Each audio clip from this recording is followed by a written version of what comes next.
Bienvenidos al canal Fitfornes. Recuerden suscribirse y compartir.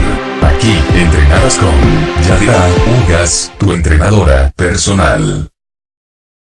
Tengo sobrepeso y quiero empezar a correr, ¿cómo lo hago? 19 de abril de 2018 by Quirón Salud. Se acerca el verano y se incrementa el interés por bajar unos kilos. Más aún entre las personas con sobrepeso u obesidad que, en ocasiones, comienzan dietas y ejercicios que, si se realizan sin control, pueden llevar al desarrollo de lesiones. Si hace bastante tiempo que no hemos realizado ninguna clase de actividad deportiva, antes de comenzar es recomendable realizar un pequeño chequeo para valorar el estado del corazón. Los pacientes con obesidad tienen un perfil de riesgo cardiovascular que se tiene que valorar antes de comenzar una práctica deportiva. El control de los niveles de tensión arterial, perfil lipídico y las cifras de colesterol y glucosa sirve para valorar el estado general de la persona obesa. Además, una prueba de esfuerzo puede ayudar a conocer cómo se comporta físicamente el corazón del paciente en un entorno controlado. La obesidad condiciona la actividad física. Cada persona parte de un nivel basal.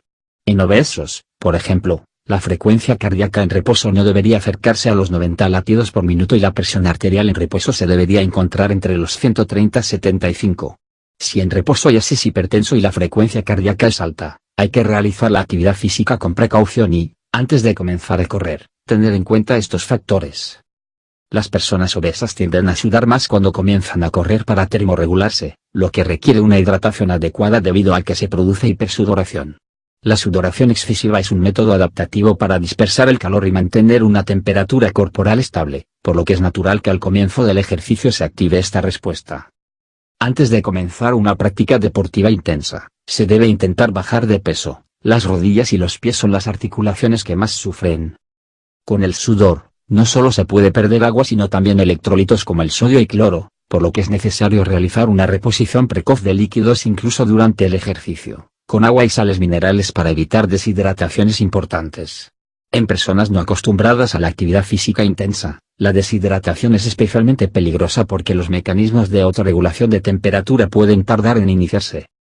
De todos modos, si el sobrepeso es muy importante, no se recomienda comenzar por el running, sino por actividades deportivas de menor impacto para las rodillas, como caminar, natación o ciclismo. En las personas con sobrepeso, se deben evitar los deportes de impacto, porque provocan gran desgaste articular. Cuanta más masa se tenga que mover, más fuerza deben soportar las articulaciones.